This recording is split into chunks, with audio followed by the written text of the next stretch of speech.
The simple truth is that when we sign on the dotted line for a so-called loan or mortgage, our signed pledge of payment, backed by the assets we pledge to forfeit should we fail to pay, is the only thing of real value involved in the transaction. To anyone who believes we will honor our pledge, that loan agreement or mortgage is now a portable, exchangeable, and saleable piece of paper. It's an IOU. It represents value and is therefore a form of money. This money the borrower exchanges for the bank's so-called loan. Now, a loan in the real world means that the lender must have something to lend. If you need a hammer, my loaning you a promise to provide a hammer I don't have won't be of much help.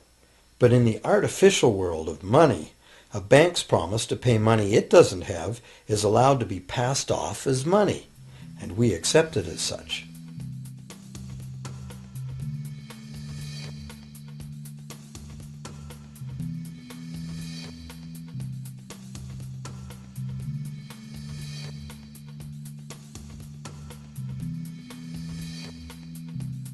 Once the borrower signs the pledge of debt, the bank then balances the transaction by creating, with a few keystrokes on a computer, a matching debt of the bank to the borrower.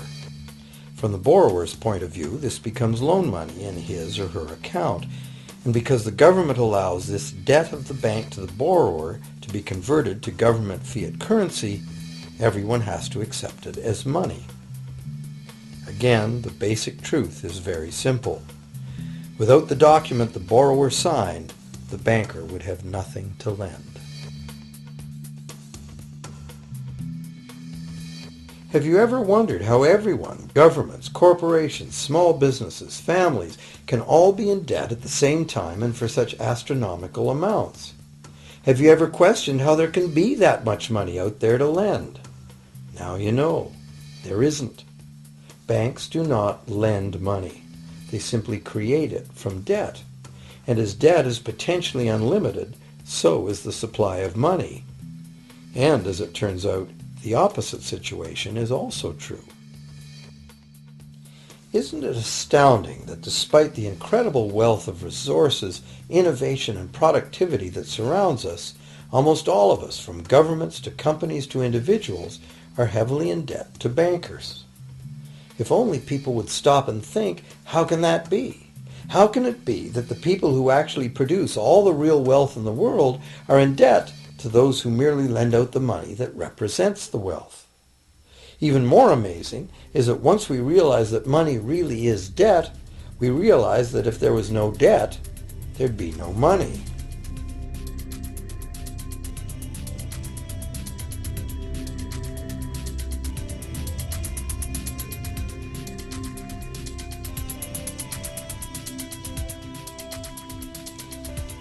If this is news to you, you are not alone.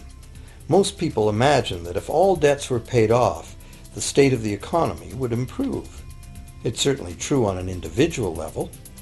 Just as we have more money to spend when our loan payments are finished, we think that if everyone were out of debt, there would be more money to spend in general. But the truth is the exact opposite. There would be no money at all. There it is. We are totally dependent on continually renewed bank credit for there to be any money in existence. No loans, no money, which is what happened during the Great Depression. The money supply shrank drastically as the supply of loans dried up.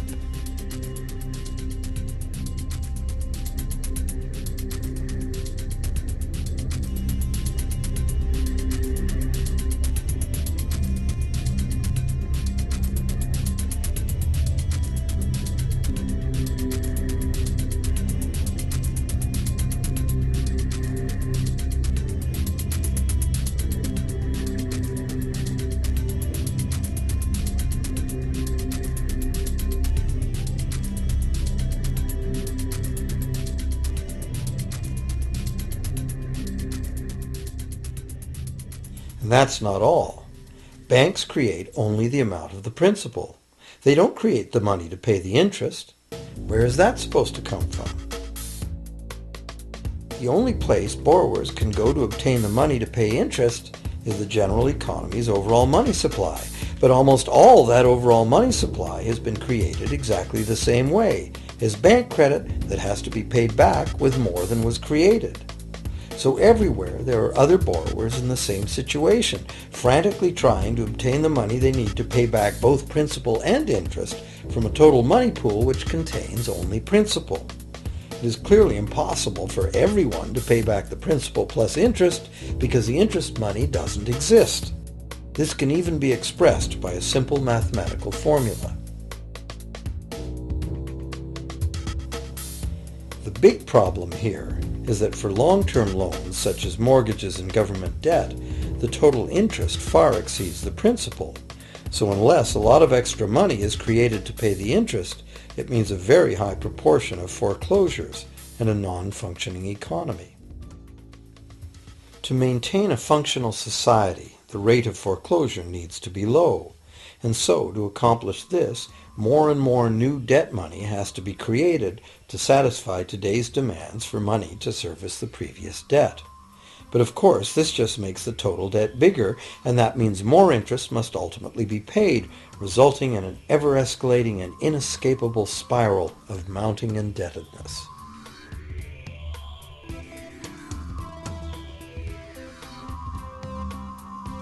It is only the time lag between money's creation as new loans and its repayment that keeps the overall shortage of money from catching up and bankrupting the entire system. However, as the bank's insatiable credit monster gets bigger and bigger, the need to create more and more debt money to feed it becomes increasingly urgent. Why are interest rates so low? Why do we get unsolicited credit cards in the mail? Why is the U.S. government spending faster than ever? Could it be to stave off collapse of the entire monetary system? A rational person has to ask, can this really go on forever? Isn't a collapse inevitable?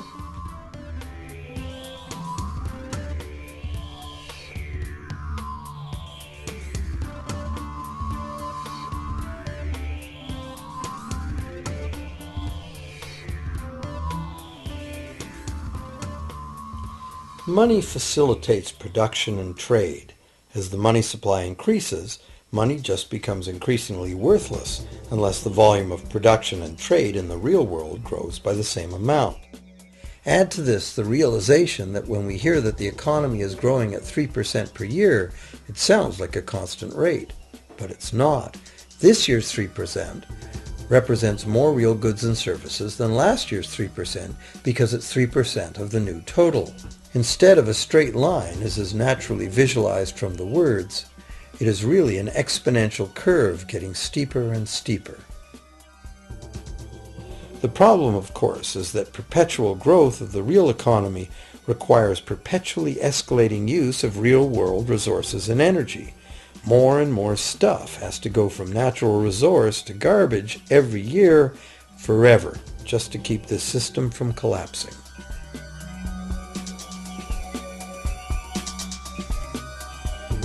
What can we do about this downright scary situation? For one thing, we need a very different concept of money. It's time more people ask themselves and their governments 4 simple questions. Around the world, governments borrow money at interest from private banks. Government debt is a major component of total debt, and servicing that debt takes a big chunk of our taxes. Now we know that banks simply create the money they lend, and that governments have given them permission to do this. So the first question is, why do governments choose to borrow money from private banks at interest when government could create all the interest-free money it needs itself? And the second big question is, why create money as debt at all? Why not create money that circulates permanently and doesn't have to be perpetually reborrowed at interest in order to exist? The third question, how can a money system that can only function with perpetually accelerating growth be used to build a sustainable economy? Isn't it logical that perpetually accelerating growth and sustainability are incompatible? And finally, what is it about our current system that makes it totally dependent on perpetual growth? What needs to be changed to allow the creation of a sustainable economy?